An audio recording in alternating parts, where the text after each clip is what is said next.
Welcome to my channel. Don't forget to like and share. Please subscribe and turn on the notification. Ole, video jeli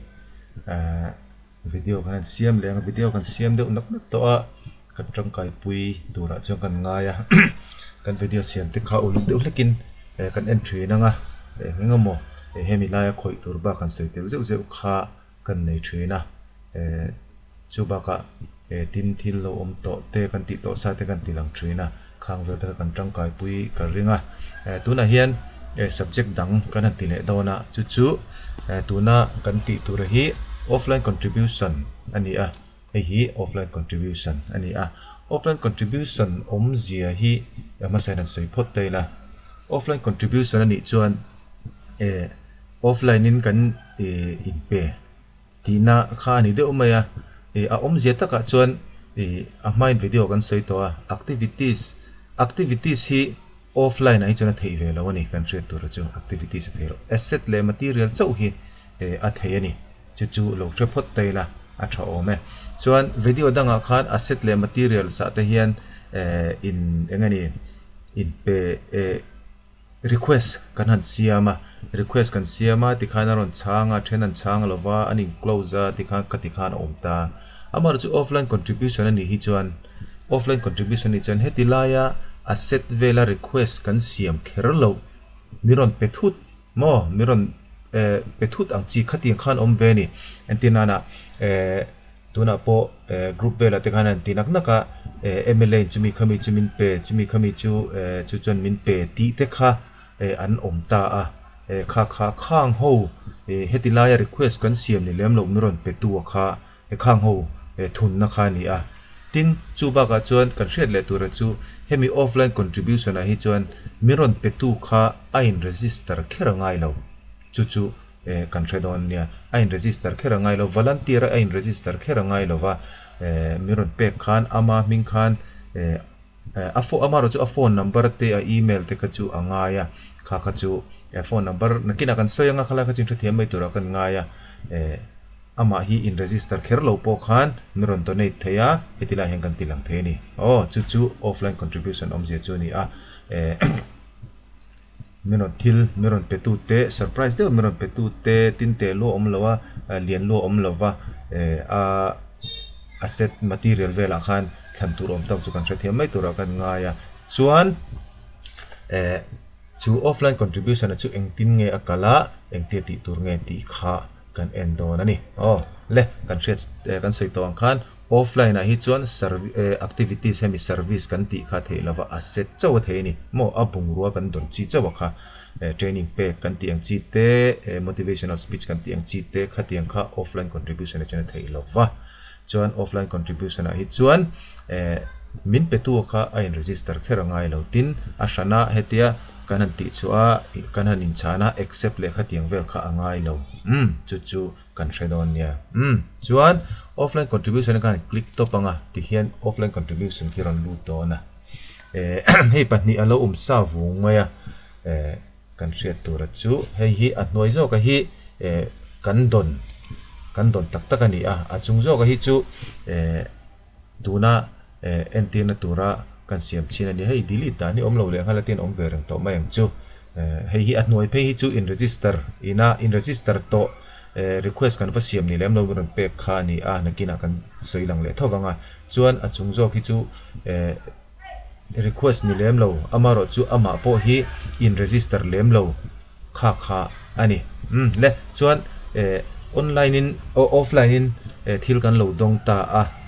tu te mokha anron kala miron petopani mo mla kharon kala engani filter miron petani entinana chu mang taila filter miron petani mla ti lo teng midang tu mo khan filter miron petop tani hetilai request kan siam po ni lo khan kha video jeli he kan da lu do si a chumi da lu chu online offline contribution ina atum ber chu ni hetlai sira hian plus sign om le hi na khani mai ta an click anga khikiron lang ta ni atai pa hian tunge a online offline miron petu kha NGO te hei chu video volunteer video hang kan soya om zia che hi mi malang ka chu ni maya from individual from India ti kha ta hian an phone number kan chu don ani ta hian an phone number kan chuanga ta hian an email number kan chuanga ta hian an ming kan chuang kha chu hriat mai tin hetila hian phone in register to sa an ni chuan phone number i chut hian email le ming hi an in register angin a om sa vek don ani chu kan share ta na ome antenna na chuan ka sei tong khan tila hian mobile number chut tur ani ta hian in register to sa ni kha chuan mobile number kan chut hian a information ron pe ngal don ni antenna na 8544910366 hei hi in register to sa ni a han tilang taila tikhian ama kha a in register to wangena phone number kan man khan tikhian ama hi ron lang hal mai ta ni mo chu in register to ni kha chuan a englo vek ta chuan in register lo ni khan a phone number kan chunga email kan chu bokanga name kan chu bokanga state kan thlanga region district kan thlanga hi chu India ni maya chuan a no hena category kha om ta ni a category kha chuan a category hian ta hian han thlang tai la hei chu soiwa phei poni lova inin zong mayanga anron pe ka kha no anon pe ka tikhanin zong mayanga tikhanin tianga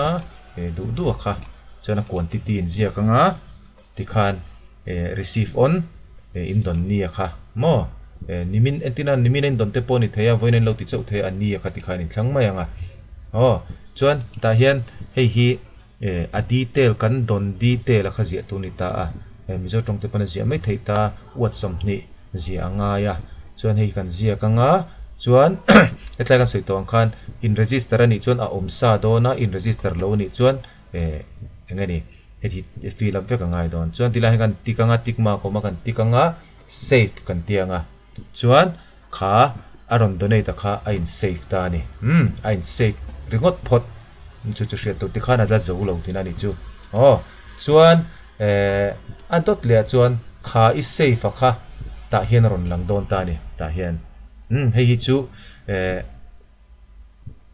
ti hian aron lang ta antenna na hein en taila hetila en na kha chu om ta hemi a detail kha ti hian ron lang mai ta a hei a donate ti kha ti hian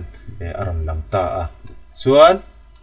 hei po hi ni ta chuan hemi ida a hi asset and material equipment a hian aron lut don ani hetaina om thowanga heta hen ron lut le don ani chu a finalize na tura kha ani ta a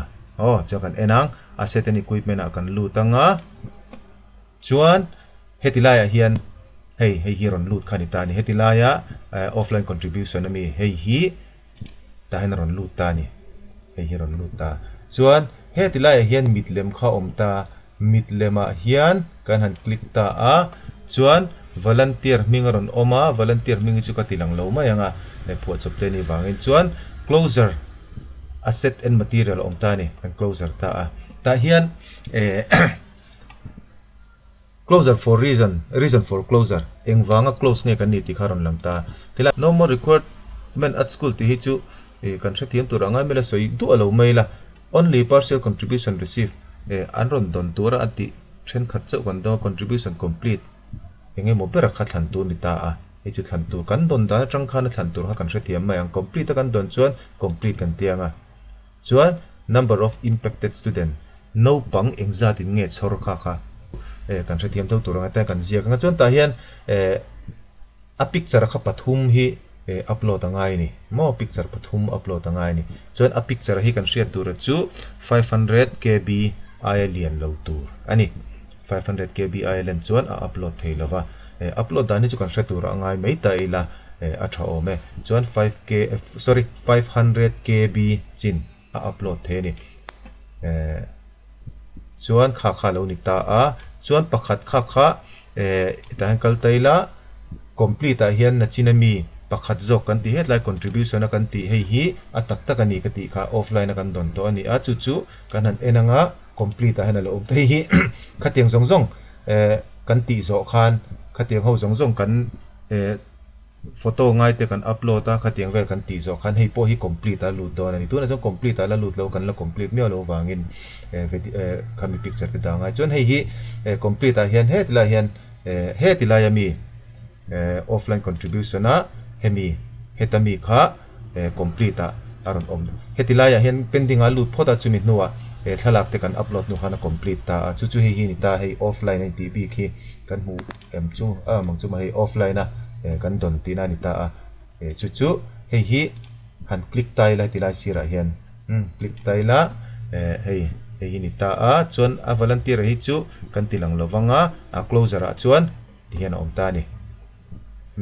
milemted ti hian kan closer ta contribution complete ti ta hi tian thalak apetu te an do pangin an dong lai te ka tiang khai kan upload ta ti khan offline contribution kha tiang khan ati the ni hetilaya asset le khatiang vel engani request yam lo po khan kan dong the ni khe himi kan thriat lo chuan kan dong ta request te kha kan siam le so ta ti khan online ti kha impiak ngai lo khan khatia surprise ta kan don kha chu offline a khan athun mai the ni chuan offline kan thun kha offline contribution kan thun kha ta hian langanga chuan asset requirement asset a khan kan wakalanga tilai pending a hena lo langanga chuan headline kan click anga ati turang ang a closer dana kha partially receive mo ko receive complete contribution receive complete ang chi kha a omanga thalak te kan upload nuwa kan close nuwa complete a hena ron lutang chu offline contribution ti dana ni a chu kan lo shri anga offline contribution ni kan dong nual mai theya hetilaya request kan siam hi kan dong ani pana lom om viawa khatiang lova ron kala meron pe ta top te ron kala khatianga volunteer anga in register lem lo meron pe an om khan offline contribution hi man tangkai turani kha offline contribution man dan chu. Thank you for watching my video. Don't forget to like and comment